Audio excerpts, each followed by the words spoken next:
आज भगवान श्री चैतन्य महाप्रभुर अद्वैत गृहे আগমনের পর কি ঘটনা হয়েছিল সেই সম্পর্কে আমরা আলোচনা করব।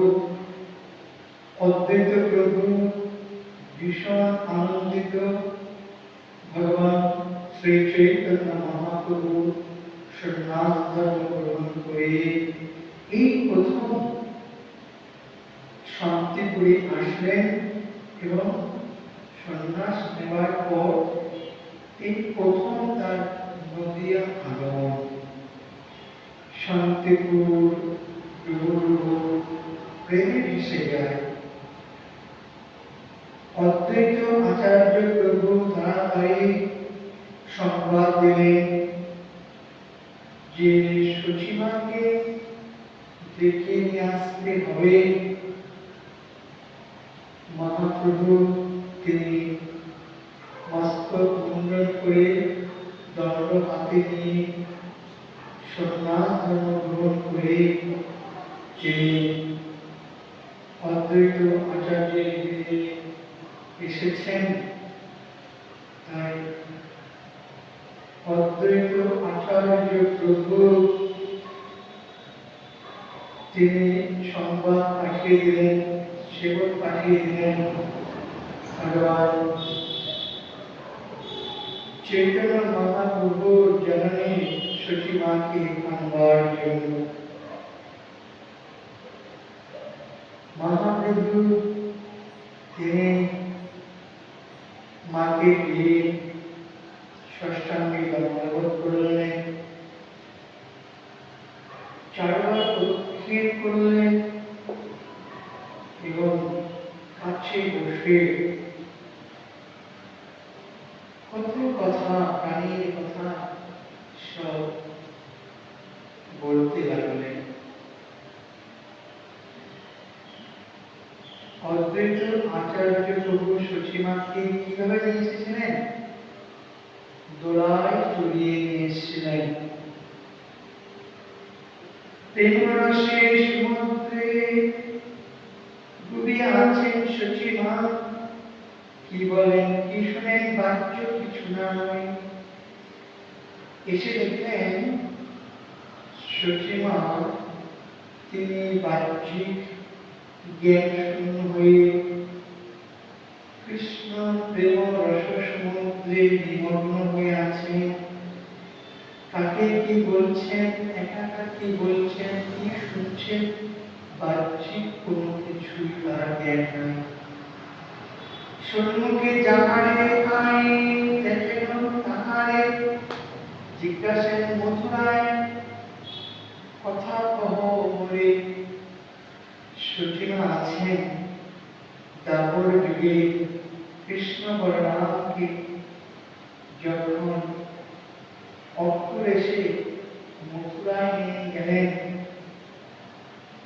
সেই মথুরার বিরহের কথা মনে করছে আজ সচিমায়ের হৃদয়ে। যাকে দেখেন সামনে দিয়ে হেঁটে যায় তাকে জিজ্ঞাসা করেন, শোনো মথুরার খবর কি? মথুরায় কৃষ্ণ বলরাম গিয়েছে, কেমন আছেন, কেমন আছে তারা? পাপী কংস কেমন তো করে ব্যবসায়, পাপী কংস তার সঙ্গে কিরকম ব্যবহার করেন? চোর অক্রূরের কথা খবর জানো কি? রামকৃষ্ণ চুরি করে নিল, সে জানো? অক্রূরকে, অক্রূর হল চোর, মহাচোর। আমাদের রাম ও কৃষ্ণকে, কৃষ্ণ বলরামকে চুরি করে নিয়ে গেছে মথুরা। শুনিলাম পাপী কংস মরে গেল কেন? সূচনা বলেছেন এই কথাগুলি। শুনেছিলাম পাপী কংস নাকি মরে গিয়েছে। মথুরা রাজা কি হইল? উগ্রসেন। তাই না? মথুরা রাজা কি হলো? উগ্রসেন, কংসের পিতা। কংস পিতাকে বন্দী করে নিজের সিংহাসনে বসে পড়েছে। রাম কৃষ্ণ বলিয়া কখন ডাকে সচি মা। রাম বলরাম কৃষ্ণ বলে ডাকেন, আসো ঝাট গাভীর দুগ্ধ বেশিবারে যায়। বলরাম কৃষ্ণ কাছে আসো, গাভী দহন করো, আমি দুধ বিক্রি করতে যাবো। সচি মা বলছেন, দাপর যুগে কৃষ্ণ বিরহে যশোদা মা যেমন ভাবে বিলাপ করেছিলেন, বিরহ বেদনা অনুভব করেছিলেন, আজ সেই যশোদা মা হয়েছেন সচি মা আইমা, আর কৃষ্ণ বলরাম হয়েছেন নিতাই ও গৌর। তাই বলছেন, আসো বলরাম, আসো কৃষ্ণ, গোদহন করো, আমি দুধ বিক্রি করতে যাব। হাতে বাড়ি করিয়া কখন আই ধার, ধর ধর সবে এই ননি চোর জ্ঞান, কখনো হাতে রাখেনি। সচিমা দৌড়চ্ছে ঘুমের উপর দিয়ে, এই চলে গেল ননিচোর, এই চলে গেল ননিচোর বলে। অর্থাৎ কৃষ্ণ যে ননি চুরি করেছে সেই কথাটা করে আছে। এত বলে ঠাই ঠাই আবিষ্ট হইয়া, কোথায় পালাই বাড়ি এরিন বান্ধে, কোথায় পালাবে আজকে দড়ি দিয়ে পারবো, পালানোর জায়গা নেই। কখনো কাহারে কয়ে শূন্যকে দেখিয়া, চলো যায় যমুনায় স্নান করিয়া। যেমন ভাবে দাপর যুগে যশোদা মা সকালকে নিয়ে ছোটিবারকে নিয়ে স্নানে যেতেন। তাই বলছেন সচি মা, চলো যাই যমুনায় স্নান করে আসি। কখনো যে উচ্চ করি করেন অগ্রান্তা, দ্রবয়ে হৃদয় করিলে শ্রবণ, কখনো এত উচ্চ স্বরে কান্না করেন আইমা সচি মা, তার কণ্ঠ শুনলে হৃদয় পেতে যেত। অবিচ্ছন্ন ধারা দুই নয়নেতে ঝরে, সে কাকু শুনিয়া কষ্ট পাশান ভিতরে, এত আকুতি মিনতি, এত আরতি, এত বেদনা, এত শোক নিয়ে ক্রন্দন করেন যে সেই ক্রন্দন শ্রবণ করলে পাথর গলে যাবে, কাষ্ঠ গলে যাবে। কখনো বা ধ্যানে কৃষ্ণ সাক্ষাৎ যে করি, অট্ট হাসিয়ায় আপনা কষ্টে, তখন কৃষ্ণের গান করে আইমা খুব জোরে জোরে অট্ট হাসেন। দুই প্রহর খুব নয় উপাসনা, 6 ঘন্টা শুধু হেসেই যায় আইমা কৃষ্ণ বলরামের ধ্যানে বসে।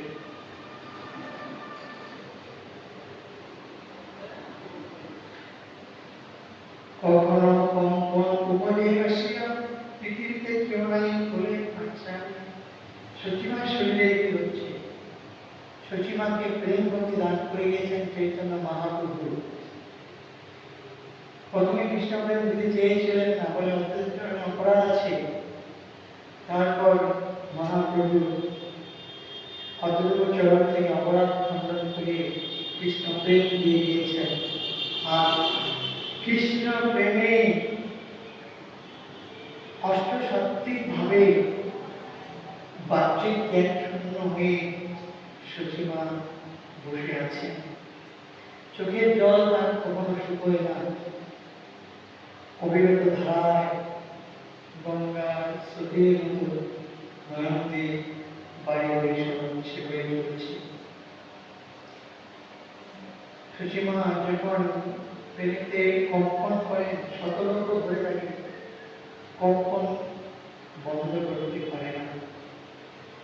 গৌরচন্দ্র বিগ্রহের কৃষ্ণ ভক্তি আইনে দিয়েছে পৌঁছে শক্তি। ভগবান শ্রী চৈতন্য মহাপ্রভুর মধ্যে যে পরিমাণে কৃষ্ণ ভক্তি ছিল, সব ভক্তি ঢেলে দিয়েছেন সত্যি মায়ের হৃদয়ের মধ্যে। আইয়ের যে ভক্তির অধিকার, তাহা বর্ণিলে সব কেন সত্যিকার। আইয়ের যে ভক্তি কে বর্ণন করবে, কার সাধ্য আছে? সচিব সচিমায়ের প্রেমভক্তি দ্বারা বর্ণনা করবে অসাধ্য অসম্ভব। নমদের মানন্দ সমুদ্র তরঙ্গে ভাসেন দিবস দৃশি আই মহারঙ্গে। সচিমা ক্রন্দন করছেন, কখনো হাসছেন, কখনো প্রেম সমুদ্রে অগ্রসর যাচ্ছেন। কদাচিৎ আয়ে যে বাহ্য হয় সেও বিষ্ণু পূজার আগে জানি এবং নিশ্চয় সচিমা ভগবান শ্রী চৈতন্য মহাপ্রভু সন্ন্যাস নিয়ে গৃহ ছেড়ে চলে যাওয়ার পরে তিনি শুধু ক্রন্দন করতেন, বাহ্যিক জ্ঞান শূন্য হয়ে থাকতেন। যে কোনো বাহ্যিক জ্ঞান আসত সেটাও হচ্ছে বিষ্ণু পূজা করার জন্য, বিষ্ণু সেবা করার জন্য বাহ্যিক জ্ঞান আসত। কৃষ্ণের প্রসঙ্গে আমি আছে না বসিয়া, হেন সময় সুবার্তা হইল। সচিমা কৃষ্ণ কথার প্রসঙ্গে বসে আছে, কৃষ্ণ লীলা রস আস্বাদন করছেন। এমন সময় শুভ সংবাদ আসলো, শান্তিপুরে আইলেন শ্রী গৌর সুন্দর, চলো মা ঝাড় দেখো সত্য। সচিমা সুসংবাদ, চৈতন্য মহাপ্রভু নিমাই সন্ন্যাস নিয়ে শান্তিপুরে এসেছেন, চলো। বার্তা শুনে সন্তোষিত হইলেন সচিমা, তাহার অবধি আর করিবারে নাই। এত আনন্দ হলেন সচিমা বর্ণনার অতীত। গঙ্গাদাস পণ্ডিত প্রভুর প্রিয়পাত্র আইন লই চলিলেন সেই ক্ষণমাত্র। গঙ্গাদাস পণ্ডিত সচিমায়ের প্রিয়পাত্র, যার কাছে ভগবান চৈতন্য মহাপ্রভু বিদ্যা শিক্ষা লাভ করেছেন, সেই গঙ্গাদাস পণ্ডিতকে সঙ্গে শান্তিপুরে অদ্বৈতবাদে ফিরে আসলেন। মুরারি রূপবাদে ভক্তগণ সবাই একসঙ্গে কইরা গমন। সচিমা যাচ্ছেন শুনে যারা ছিলেন নবদ্বীপ মায়াপুরে সবাই সচিমায়ের সঙ্গে গমন করেছেন শান্তিপুরে। সত্তরে মাইলা সচিমায় শান্তিপুরে, বার্তা শুনিলেন প্রভু গৌরাঙ্গ সুন্দরী। যখন শুনলেন ভগবান চৈতন্য মহাপ্রভু গৌর সুন্দর এই সচিমা চলে এসেছেন শান্তিপুরে, শোনা মাত্রই গৌর সুন্দর আইয়ে দেখিয়া সত্তরে করিলেন ষষ্ঠাঙ্গে দণ্ডবত হইয়া। শুনতে পেয়ে চৈতন্য মহাপ্রভু ষষ্ঠাঙ্গে দূর থেকে সচিমাকে প্রণাম করেছেন।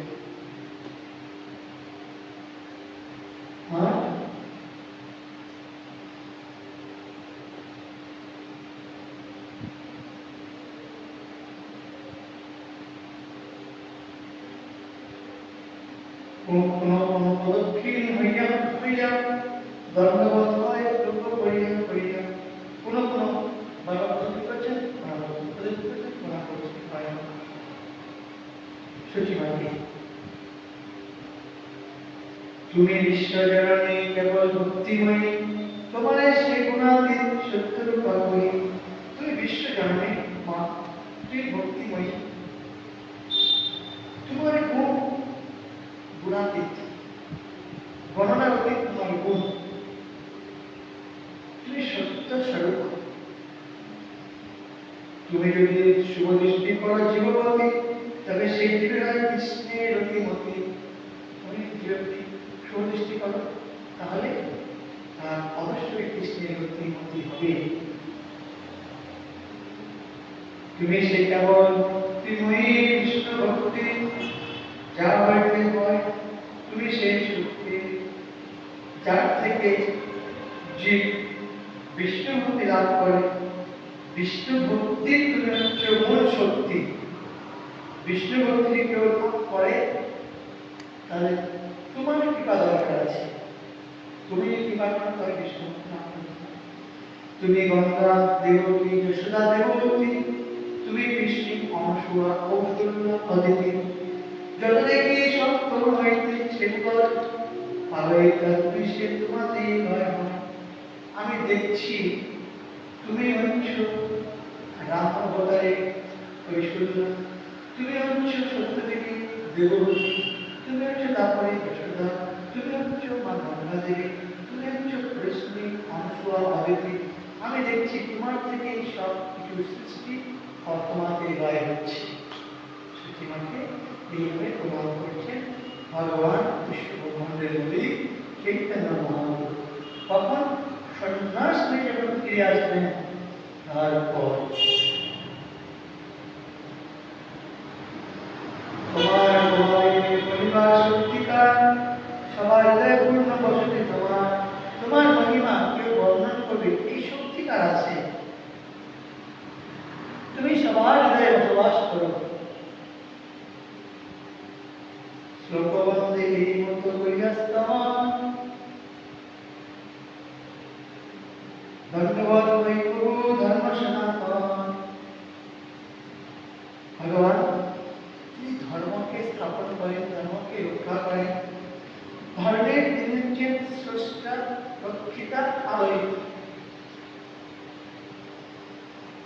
দণ্ডবোধ হয়ে পড়ে সচি মায়ের চরণে, যিনি ধর্মের স্রষ্টা তিনি আজ সচিমাকে প্রণাম করছেন।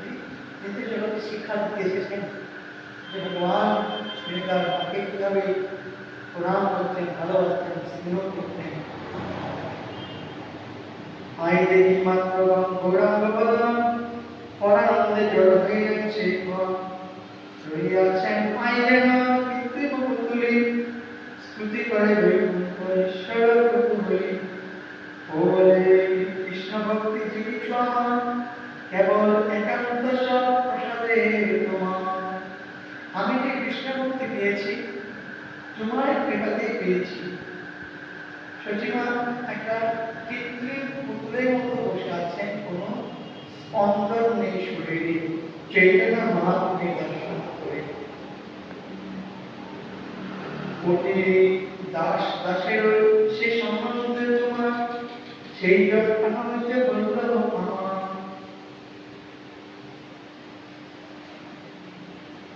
তোমার যে কোটি কোটি দাস, সেই দাসের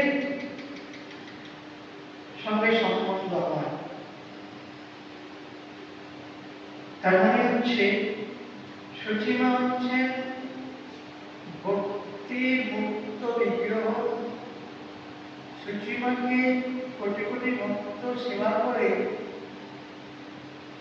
যে আনন্দ পায়, আমিও সেই কোটি ভক্তের মধ্যে একজন। আমি তোমাকে সেবা করে আমি সেই সুখ আস্বাদন করতে চাই। কোটি দাস দাসেরা সে সম্বন্ধে তোমার, সেই জন প্রাণ হইতে ব্রত হয়ে আমার। বাড়িতে যেজন তোমার পরিবেশ সচিমা বলল, সচিমা যারা সেবা করবে তারা ধরো আমার নিজের জন। সচিমাকে যারা ভালোবাসবে, সেবা করবে, ভক্তি করবে, আমি তাদেরকে আমার কোটি কোটি দাসের থেকেও বেশি ভালোবাসবো।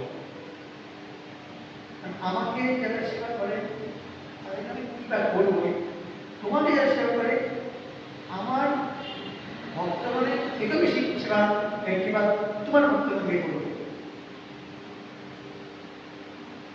সকল পবিত্র করে যে গঙ্গা তুলসী, তারাও ভয়ের ধন্য তোমাদের পরশী। যারা গঙ্গা তুলসী স্পর্শ করে ধন্য হয়, পবিত্র হয়। আর সেই গঙ্গা তুলসী তোমাকে দর্শন করে তার পবিত্র হয়। গঙ্গা স্পর্শ করলে, তুলসী স্পর্শ করলে আমরা পবিত্র হই। আর তুলসী আর গঙ্গা তাকে স্পর্শ করে তারা পবিত্র হবে। মা সচিকে তোমাকে প্রণাম করলে, দর্শন করলে, তারা ধন্য হবে, শুদ্ধ হবে। তুমি যত করিয়াছ আমার পালন, আমার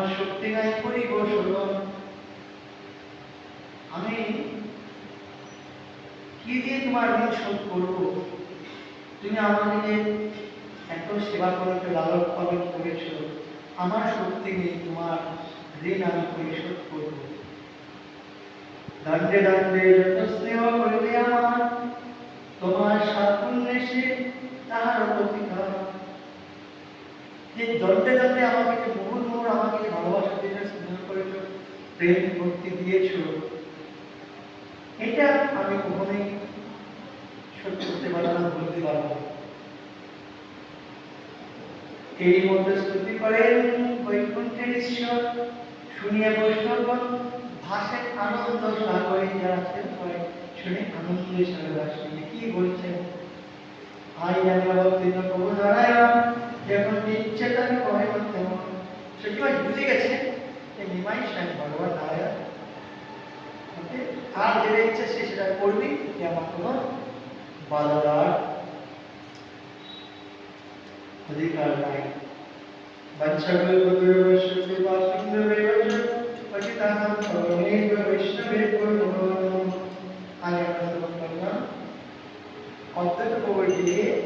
সচিমা এসেছেন, মহাপুরুষ সুন্দর তাকে প্রণাম পদক্ষেপ স্তব স্তুতি করলেন।